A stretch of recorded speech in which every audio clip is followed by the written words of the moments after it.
तो इन्होंने ऐसी साधनाएं की, परमात्मा मिले नहीं, आखिर में निराकार की थ्योरी बनाकर समाज में पेश कर दी, जबकि वो साकार है, सब भगवान साकार है, शरीर है, मनुष्य सदृश है।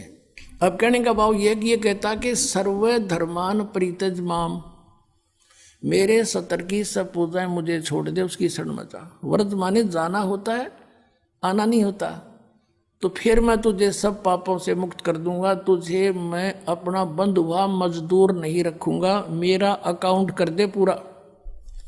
तो इसका हिसाब मन परमात्मा करवा देगा और फिर हम आगे चलेंगे। फिर क्या होगा कि जैसे सतनाम में 2 अक्षर के मंत्र हैं, अब 2 अक्षर का दूसरा जो मंत्र है, इस सतनाम का प्रथम मंत्र, हम इसको त्रिकुटी पर अकाउंट होगा इसका हमारा। और जो पहले मंत्र आपको 7 मंत्र दे रखे हैं, ये इसलिए दिए जाते हैं कि क्योंकि आप बहुत युगों से यहाँ अपना कति कंडम हो लिए, इस युग में आए हो, इन संतों के पास जीवन व्यर्थ कर लिया, आपके पाप इतने जबरदस्त हो गए। कई भक्त तो नाम लेते हैं क्योंकि एकदम विश्वास नहीं होता, ज्ञान वो सुन नहीं पाते। अगर पक्का विश्वास करके कि कबीर इज गॉड और आप आ जाओ, नाम ले लो, सब त्याग दो, मर्यादा सब पुरानी पूजाएं, गारंटी देता ये दास है कति कैंसर का बाप हो, तुरंत ठीक हो जाएगा।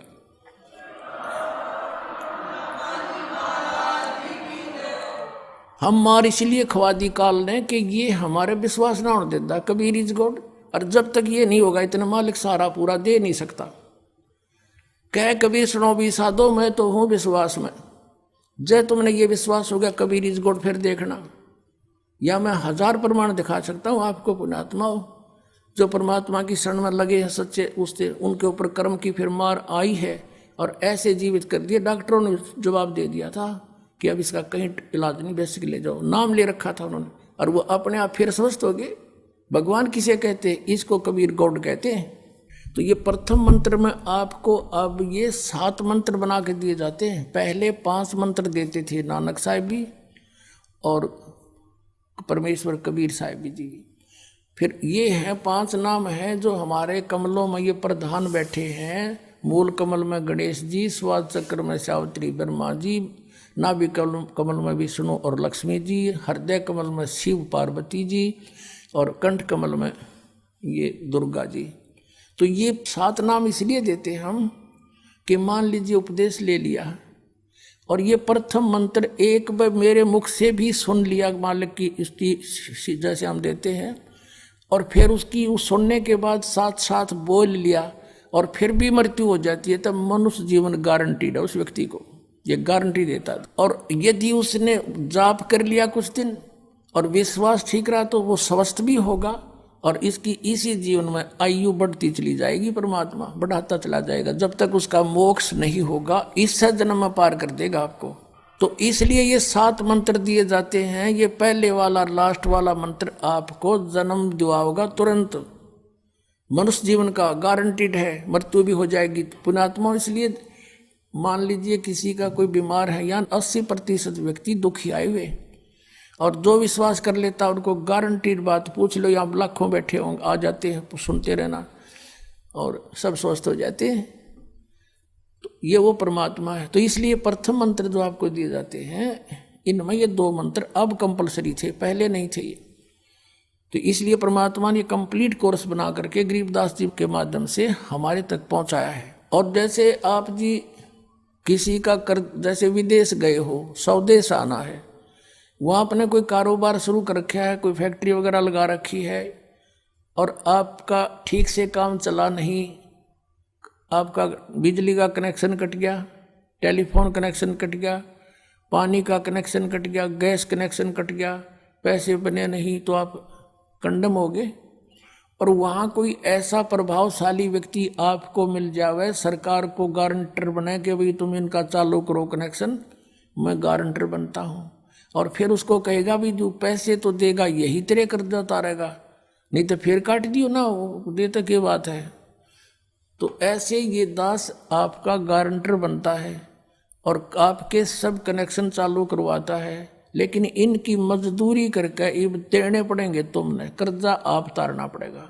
और परमात्मा जो है कुछ अपने कोटे से भी आपको पैसे देता, क्योंकि आप चला ही नहीं सकते अपनी फैक्ट्री को बगैर थोड़ा बहुत और सारा ना मिल रहा कहीं से, तो वो बगैर आपके वैसे सब्सिडी समझ लो ऐसे देता है।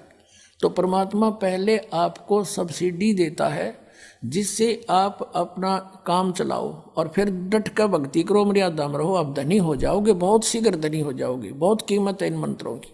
इन भगवानों के जो 5 प्रधानों से आपने मुक्त होना है, त्रिकुटी पर जब जा सको हो उस समय पहुंच पाओगे जब इनसे आप अपना नो डू सर्टिफिकेट ले लोगे। अब ये मंत्र जो 2 मंत्र फर्स्ट और लास्ट है इन 7 मंत्रों में, इसके साथ मिलने से ये मंत्र जो प्रथम जाप आप करते हो, इनका ऋण मुक्त हो जाने के बाद भी कुछ आपकी कमाई यदि बचगी तो इन 2 मंत्रों के प्रभाव से ये कन्वर्ट हो जाएगी आपकी सतलोक चालन नालियां में, इनमें से बच भी गई तय। और फिर जब आप यहाँ से प्रस्थान करोगे तो आपका अकाउंट, अब ये कहते हैं राधा स्वामी धन धन सतगुरु वाले, ये जय गुरुदेव वाले कहते हैं हमारे गुरुजी तो कहते हैं हम तो सीधे त्रिकुटी से चलते हैं। यहाँ बताते हैं त्रिकुटी यहाँ नहीं है, त्रिकुटी इसके पीछे बैक में है, यहाँ पर जो नीचे से सारा ये तंत्र साथ मिला हुआ आता है, यहाँ है पीछे। ये कहते हैं हमने ना तो वेदों की आवश्यकता, ना किताबों किसी और, ना हम गीता को मानते, ये भी तो किसी ने लिखी है। और हम तो सीधे त्रिकुटी से प्रारंभ करते हैं अपना रास्ता, त्रिकुटी से, उसका किसी ने नहीं पता। ये सारे ऋषि महर्षि त्रिकुटी माथा मारा करते और उन्हें खक नहीं पाया आज तक। त्रिकुटी से तो बहुत आगे जाना हमने, और त्रिकुटी पर जाना कोई बालकों का खेल है, कोई बरवाले का बस स्टैंड है, चाहे पैदल पहुंच जाओ चाहे रिक्शा में बैठ कर पहुंच जाओ। त्रिकुटी इज द इंटरनेशनल एयरपोर्ट, त्रिकुटी अंतर्राष्ट्रीय हवाई अड्डा जानो। और वहाँ वही व्यक्ति जाता, सैर सपट्टे तो कोई धक्के खाए जाओड़ा, क्या फायदा होगा, उसने देख भी और आ जाओ उल्टा, क्या फायदा उसका। वहाँ पर केवल वही व्यक्ति जाता है जो पहले टारगेट बना चुका होता है, और जिस देश में जाना है उसका पासपोर्ट और यहाँ की सरकार से नो डू सर्टिफिकेट, और तब वो उस इंटरनेशनल एयरपोर्ट पर जाकर कुछ लाभ उठा सकता है। तो वहाँ से फिर आगे कैसे जाएंगे, उस त्रिकुटी पर पहुँचने के लिए तो सारा झंझट है, उस पर जाए पता फिर आप पे काम बन गया। तो त्रिकुटी पर जाने से पहले हमने इन भगवानों से नो डू सर्टिफिकेट लेने पड़ेंगे। और आपकी ये ऐसी भक्ति है, इसे ऑटोमेटिक, ये देवता है, ये कोई किसी के साथ भेदभाव नहीं करते। आपकी कमाई एग्जैक्ट लिखी पाएगी कंप्यूटर की तरह, और जो आपका ड्यू शेष होगा आपको थमा दिया जाएगा। हृदय कमल में जीव रहता है, और इसके यहाँ से फिर ये सबसे पहले इसका रास्ता है त्रिकुटी बजाने का, सबसे पहले मूल कमल में जाना पड़ेगा। मूल कमल से फिर सीधा रास्ता बनता है त्रिकुटी तक जाने का। उससे पहले गणेश जी के लोक में से गुजरना पड़ेगा, उसका एक जैसे बैरियर होते हैं प्रत्येक बॉर्डर पे, यहाँ ऐसे बैरियर हैं। वहाँ जब आप जाओगे आपके सामने आपके मस्तिष्क पर जैसे लॉकेट होता है ऐसा लगा पाएगा, और तुरंत आपको कहा जाएगा चलो आप जाओ, आपकी ये पूंजी, और वो आपके उस मस्तिष्क में ऐसे लॉकेट पे वो नो डू सर्टिफिकेट छपता चला जाएगा। फिर आगे चलोगे आप, आगे आप पहुंचोगे जब विष्णु जी के लोक में, वहाँ भी आपको ऑटोमेटिक मिलेगा, कोई बाधा नहीं मिलेगी, क्योंकि वहाँ तो चोरों को पकड़ा जाता है, सा को थोड़ा, वो देवता भी तो हैं, वो किसी के साथ जरा सी भी गड़बड़ नहीं करते। फिर ऐसे शिव के लोक में शिव इस कमल में, हृदय कमल से फिर त्रिकुटी कंठ कमल में आएंगे, फिर हम त्रिकुटी पर पहुंचेंगे।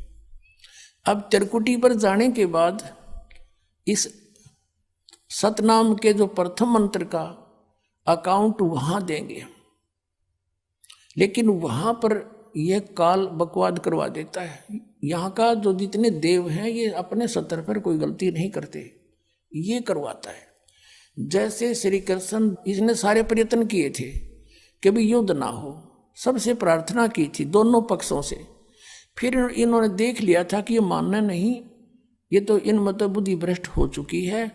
और उसमें क्या था कि सब रिश्तेदार राजा आधे आधे बांटने थे उन्होंने। ये राजा को भाई जो कौरवों के पक्ष में आना चाहता है वो अपनी स्वीकृति दे दो, पांडवों के पक्ष में आना चाहता वो अपनी स्वीकृति दे दो, ऐसे कति तैयारी होगी। तब श्री कृष्ण जी ने सोचा भाई अब ये तो मेरा भी नंबर आओगा, मैं भी राजा हूं और मैं पांडवों का रिश्तेदार, क्योंकि श्री कृष्ण की बहन अर्जुन का ब्याह रखी, रिश्तेदारी पक्की, और उधर से वो चाचे ताऊ थे, कोई अलग नहीं। तो श्री कृष्ण जी ने यहां तक कह दिया कि भी एक तरफ तक मैं हूंगा, एक तरफ मेरी सेना होगी, अब मांग लियो जिसको मांगना हो। और यहां तक भी कह दिया कि मैं हथियार नहीं उठाऊंगा। अब पांडव तो मुंह धो रहे थे श्री कृष्ण पे कि सर्वशक्तिमान है, ये जो हमारी तरफ पक्ष में हो गया तो अकेला ही बहुत है। तो फिर पांडव घबरा गए थे। पांडवों ने यहां तक कह दिया था प्रभु हमें 5 गांव दिवा दो, हम युद्ध नहीं करेंगे। वो नहीं मानना था, फिर भी छोड़ो इस बात को, हम आगे लेंगे। तो फिर जब महाभारत का युद्ध हुआ,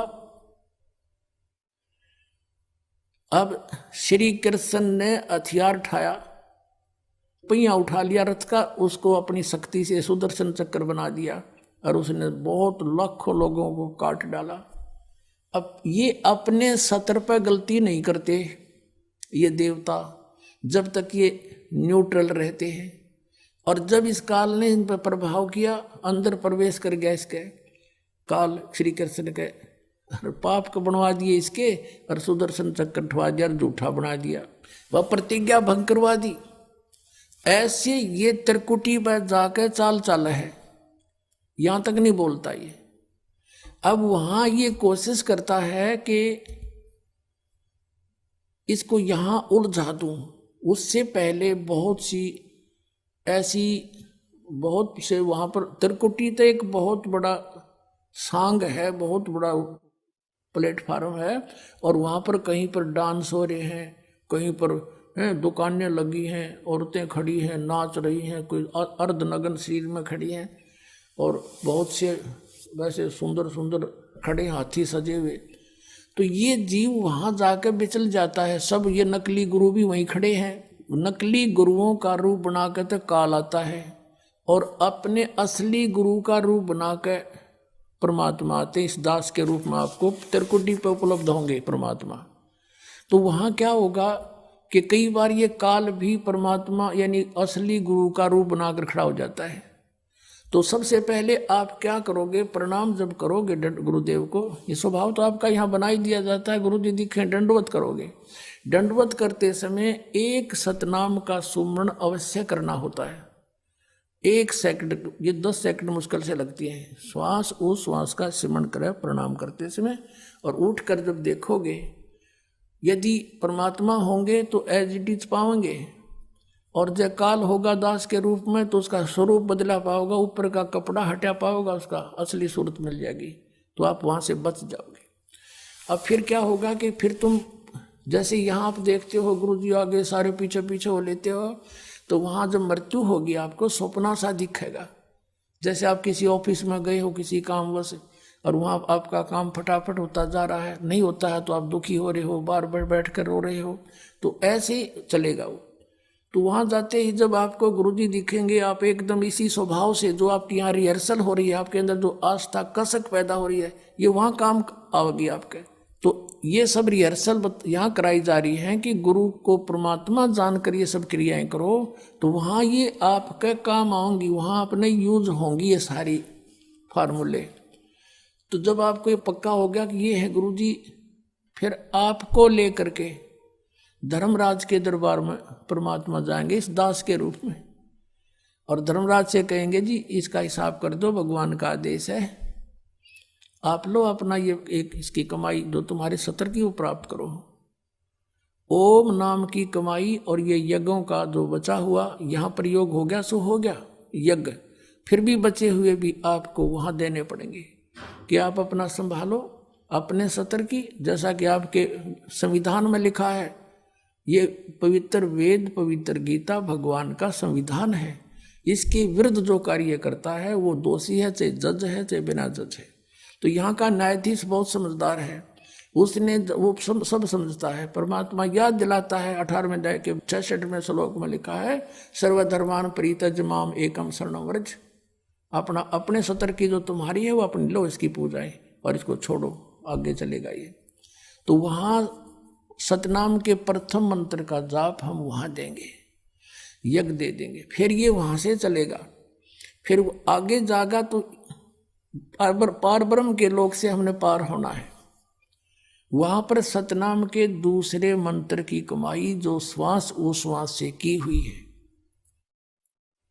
ये उसके दरबार में जाकर अक्षर पुरुष यानी परब्रह्म के लोक में जाकर के उसको देंगे, वो आगे जाने अलाउड कर देगा। उसके 7 संग ब्रह्मांडों से पार होना हमें सहयोग देगा, वहां से वो वहां तक जाने का उस टैक्स के बदले में। अब यहां बताया है कि जे तू पढ़ा पंडित बिन दोई ना अक्षर दोई नावा और पर्णवत नानक एक लंगाए जे कर सत समावा। अब ये 2 अक्षर का नाम जो सतनाम है ये हमें भंवर गुफा तक पहुंचा देगा। भंवर गुफा है, जैसे अभी तक हमने 10 द्वार सुने थे, तो यहाँ परमात्मा ने गरीबदास साहिब जी के माध्यम से कहा है कि 12 मद मैल मठ बोरे बहुर ना दे धरे रे। वो तो 12वें द्वार को पार करके है वो मठ, वो स्थान, वो ठोड़ ठिकाना